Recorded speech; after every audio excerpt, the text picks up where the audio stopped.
Parce qu'une personne qui ne te connaît pas, cette personne-là ne peut pas t'atteindre. La plupart des personnes qui ont du mal dans la société, les personnes qui souffrent dans la société, cette souffrance-là est causée par leur entourage. Donc, il faut savoir se défendre dans la vie. C'est quelque chose de très important.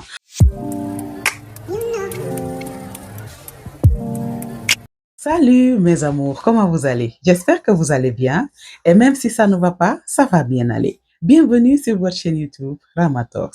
Ma passion est de sensibiliser. C'est pour cela chaque semaine, je poste une vidéo pour partager tout ce qui peut nous aider à avoir une bonne évolution dans la société et tous les aspects qui peuvent nous aider à être la meilleure version de nous-mêmes. Je dis merci à tous mes abonnés et bienvenue aux nouveaux abonnés. Et surtout, n'oubliez pas d'activer la petite cloche de notification. Parce qu'il y a des personnes qui me disent qu'elles ne voient pas mes vidéos. C'est parce que c'est une nouvelle chaîne. Donc, pour pouvoir voir les notifications que je mets en ligne à temps réel, il faut activer la petite cloche de notification.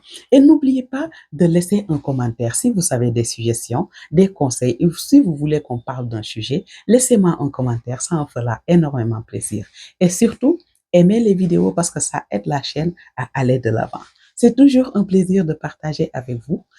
Mes vidéos sont en version française et en version Wolof. Il faut savoir que dans la vie, il y a des personnes qui sont prêtes à tout pour vous nuire. Dans la vie, il y a des personnes qui sont prêtes à tout pour vous faire mal. Parce qu'il y a 5 ans de cela, un jeune Sénégalais a été accusé par sa propre tante, la coépouse de sa mère. Cette personne-là l'a accusé d'avoir eu des relations avec sa fille, donc sa petite sœur à lui. Qu'est-ce qui s'est passé? La justice a condamné ce garçon-là pour 15 ans. Donc, le garçon a fait 5 ans. Après, sa famille s'est levée parce que sa famille a trouvé que ce n'était pas normal. Et pendant ces 5 ans-là, sa famille était en train de tout faire pour faire sortir ce garçon-là en prison. Mais par défaut de moyens, finalement, on a rendu la chose publique et puis toute la population s'est levée. Il y a des personnes de bonne volonté qui ont pris des avocats pour ce garçon-là et tout cela. Et justice a été rendue à ce garçon. Il a été acquitté. On a dit qu'il n'a rien fait parce que même après vérification par les médecins, on a trouvé que la fille était toujours vierge. Donc, c'était un coup monté par sa tante, la coépouse de sa mère. Et qu'est-ce qui a aggravé la situation? Son propre père était dans le coup parce que son propre père a témoigné contre lui. Vous voyez la situation? Si ton propre père témoigne contre toi, la situation devient beaucoup plus grave parce que c'est lui qui devait prendre ta défense. Parce qu'il faut savoir que la maman du garçon n'est plus en vie. Donc le garçon était seul avec ses frères et sœurs qui n'avaient pas de moyens, qui n'avaient que leurs yeux pour pleurer. Mais heureusement que la population était au courant. Tout le monde s'est levé, tout le monde a soutenu le garçon et finalement il a été acquitté. Parce que son père a témoigné contre lui, comme je viens de le dire tantôt. Sa tante l'a accusé d'avoir eu des relations avec sa propre sœur. Une situation très grave. C'est pour cela qu'il y a beaucoup de personnes qui n'aiment pas la polygamie. C'est à cause de ces genres d'histoires-là. Parce que moi, des fois, les histoires que j'amène ici, c'est des personnes qui me racontent leur histoire. Parce que dans la vie réelle, j'aide des gens. J'aide des personnes à améliorer leur vie. J'aide des personnes dans leur développement personnel. J'aide des personnes aussi. Ces personnes-là sont dans des problèmes. Ces personnes me parlent de leurs problèmes. Je les accompagne et finalement, ces problèmes-là vont aboutir à de bons résultats. C'est pour cela que cette chaîne-là a été créée. Il y a des personnes, même des fois, ces personnes-là veulent venir témoigner.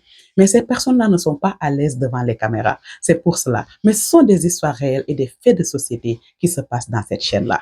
Regardez cette situation. C'est pour cela, dans la vie, il ne faut jamais se laisser faire. Moi, c'est la leçon que j'ai apprise dans cette histoire-là.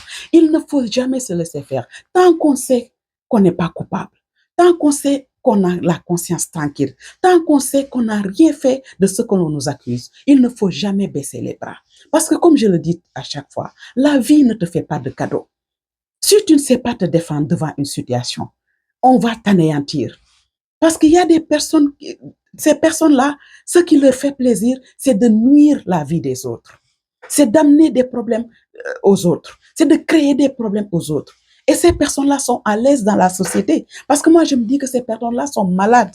Parce que comment on peut créer une histoire pareille, monter un coup pareil contre le fils de ton mari, une personne dont sa mère n'est même pas en vie. Et toi, tu montes un coup pareil et puis tu es à l'aise. Et puis, elle sortait des fois pour encore enfoncer l'enfant. Mais la justice divine aussi existe.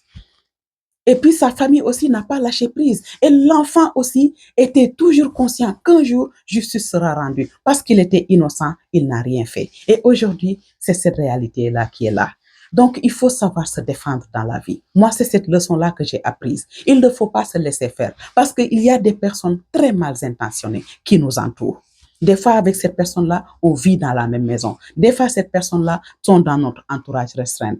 Parce qu'une personne qui ne te connaît pas, cette personne-là ne peut pas t'atteindre. La plupart des personnes qui ont du mal dans la société, les personnes qui souffrent dans la société, cette souffrance-là est causée par leur entourage. Donc, il faut savoir se défendre dans la vie. C'est quelque chose de très important. Tout ce que la personne est capable de faire pour te nuire, toi aussi, il faut être prête pour te défendre. C'est comme ça que fait la société. La vie ne te fait pas de cadeaux. Il ne faut pas te laisser faire. Il ne faut pas baisser les bras. Tant que tu sais que c'est toi qui as raison, tant que tu as la conscience tranquille, il faut toujours savoir se défendre. Parce que devant cette situation-là, si la famille du garçon, ses frères, ses sœurs, la population, les voisins n'étaient pas debout et convaincus que c'est un coup monté, tant que le garçon était là, debout, à savoir qu'il n'a rien fait, a toujours dit non, je n'ai rien fait, ça n'allait pas se passer comme ça. C'est la leçon à apprendre dans cette situation-là. Ne jamais se laisser faire. Toujours croire à ses idées si tu as raison. Et surtout, la volonté divine aussi, ça existe. Il ne faut jamais qu'on oublie cela. C'était tout pour aujourd'hui et merci pour votre attention.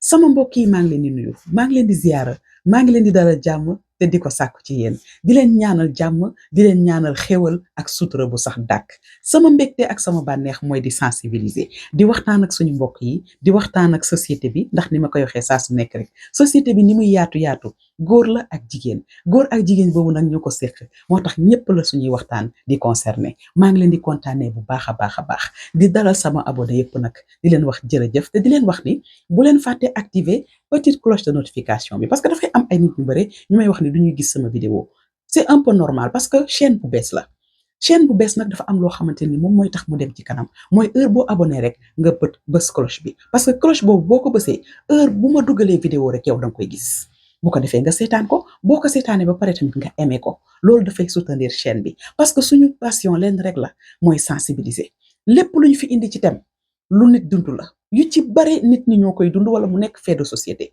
mais lu ci bare ay nit ñoo koy dund di ko partager ak ñun parce que ñun dañuy accompagner ay nit dañuy waxtaan ak ay nit dañuy am seen problème ñëw di ñu ko diis ñu jàppale leen ci di leen ci gunge te lu ci bari nag yàlla daf ñu ci suturaal dañ ci am ndam te passion kese la du suñu liggéey ndax am nañu liggéey boo xamante ne moom la ñuy def mais lii yëg-yëg la passion la te mission boo xamante ni la dañuy wax saa su nekk rek suñu borom moo ñu ko nattoo suñu yàlla nag bu la nattoo yenn mission yi danga koy assumer loolu moo tax ñu créer chaîne YouTube bi ndax amaana li nit ñi di partager ak man am na koo xam mu koy dund wala yow ci sa bopp mu koy dund boo ko defee ñu indi ci ay xalaat indi ci ay solution te di ko waxtaanee loolu moo tax heure boo abonné rek yow activer petite cloche de notification bi nga aimé tamit vidéo bi loolu day tax vidéo bi gën a viral tamit boo amee xalaat wala nga am commentaire nga bàyyi ko bu ko defee ñu wecconte xalaat bu ngeen amee conseil ngeen jox ñu ko parce que li may wax la dañuy doog a door bu ngeen amee tamit sujet bu ñu bëgg a waxtaanee ngeen wax ñu ko am nañu numéro boo xamante ne ñu ngi koy préparé pour képp koo xamante ne rek bëgg nga jokkoo ak ñun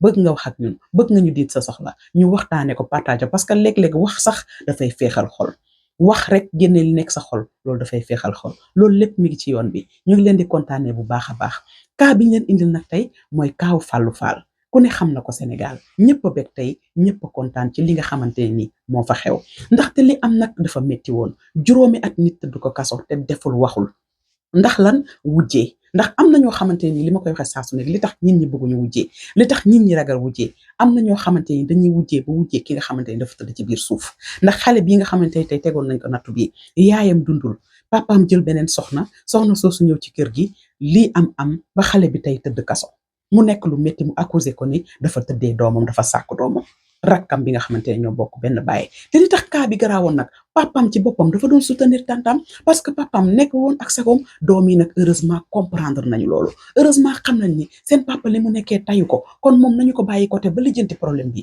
doo ko xool nañu récupérer seen papa mu nekk tante bu safaanoo ndax dafa am ñoo xamante ne wujjee daf leen jaral lu nekk ndax dañuy wujjeeg yaay di wujjeeg doom bu ñu demee nag ba gisatuñu yaay wala mënuñoo jot yaay ñu dem ci njaboot gi loolu moo tax kuy ragal wujjee nga ragal ko loolu moo tax kuy bañ wujjee nga bañ ko comme nag nekk na ci société bi wujjee mënul ñàkk ndax góor ñi kenn mënu leen takk ay jabar yu bare dañuy waxtaan suñu biir di sensibiliser te ku mën a fagaru it nga fagaru ndaxte nit ñi dafa am ñoo xamante ne dañoo feebar dafa am ñoo xamante ne nii yàqu dund nit daf leen jaral ñu ne ñoom dañuy nekk ci jàmm te tamit nag dañ koy def ba pare nekk ci jàmm nekk ci société bi di dox ba pare nag femme bi da daan génn di gën a accuser xale bi di ko gën a enfoncer lu doy waar te heure bu génnee jëkkër ji génn feelu ko léegi nag kii yàlla rek moo ko mën a setal ak détermination man lii lépp li ma ciy jàng mooy nit da ngay déterminer nit boo nekkee ci dëgg nit boo nekkee ci yoonu dëgg bul ci ragal wéet déedéet yoonu dëgg boo ci nekkee bul ragal wéet même bu la ñëpp bàyyee même bu la kenn gëmul bu ñëpp nee du dëgg yow gëmal nit ci li nga nekk mooy dëgg bis dina dikk yàlla dina xamal àdduna yépp te yow yaa nekkoon si dëgg ndax lu dul dëgg du yàgg dëgg lu dul dëgg rek du yàgg lu dul dëgg mën naa loo xamante ni du dëgg mën naa nekk ci société bi nit ñi naan lii moo am waaye fu muy mujj rek dëgg mooy mujj kon nag nit ci looy nekk rek nekkal ci dëgg te nit lu mu jaral nit pour mu yàq la lu mu jaral sa moromu nit pour mu yàq la rek na la ko jaral yow pour nga setal sa der parce que société bi dafa am ñu feebar société bi dafa am ñoo xamante ni nii yàq nit daf leen a neex société bi dafa am ñoo xamante ni seen mbégte mooy di gis seen moroom di nekk ci problème seen mbégte mooy gis seen moroom di nekk ci tolof-tolof seen mbégte mooy gis seen moroom di souffrir di am ay tolof-tolof yoo xam ne du xam fu mu koy waxee am na ñoo xam ne loolu mooy seen mbégte xam ngeen ni loolu feebar la waaye yow nag bu dee façon nit yooyu ñoo la wër soit nga bokk ak ñoom benn kër wala nga bokk ak ñoom koñ wala nga bokk ak ñoom liggéeyukaay wala nga bokk ak ñoom lu mu mënti doon mais yow boo nekkul nit ku dëgër parce que li may wax saa su nekk rek adduna bi du la defal cadeau boo nekkul nit ku gëm sa bopp mu leer na ni yow nit ku baax nga nit ku dëggu nga nit la koo xamante ni nii ku gën nga dëggal sa bopp dañ lay sànk dañ lay yàq dañ lay yàqal sa lépp sa liggéey sa dund sa lépp da ngay dem ba société bi dootoo fi jarati dara te loolu lépp lan moo koy waral ndax dafa am nit ñoo xamante ni dañ laa wër li leen tax a jóg rek mooy yàqal la sa dund man leçon bi may tiré ci lii lépp loolu la mooy que ni yàlla atte moo gën nit atte te dossier bi dañoo dem ba si biir yàlla dafa atte ndax bu naroon tëdd fukki at ak juróom tey ñu dem ba acquitté la malgré sax perdre na 5 ans ci at ay addunaam waaye loolu dañuy jàpp ne nattu la xëy na suñu borom ni la ko bëggee woon parce que ñun nag ay way gëm lañu dañoo gëm yàlla te dañuy doyloo yàlla waaye tey jii bu taxaw amul woon bu dëggu amul woon bu nit ñi jógul woon bu waa famille xale bu góor bi jógul woon jàppale seen frère bi gëm ni moom moo nekk si dëgg kon lii du am kon nit bul nangu ko la noot nit bul nangu ko la teg injustice nit bul nangu ko lay dëkkal foo dëkkul li ma ko waxee sànq rek lu mu jaral nit ki pour yàq la na la ko jaral pour nga setal sa der parce que askan bi dañoo yàqu société bi dafa nekk société boo xam ne société bu feebar la doon te wujjee jarul lii ndax àdduna gudd yàgg-yàgg dafay jeex tey lii laa waxoon dinaa ko partager ak yéen mbégte lay am saa su nekk di wax ak yéen di leen jox daje ci seen beneen émission Rama Talks jërë ngeen jëf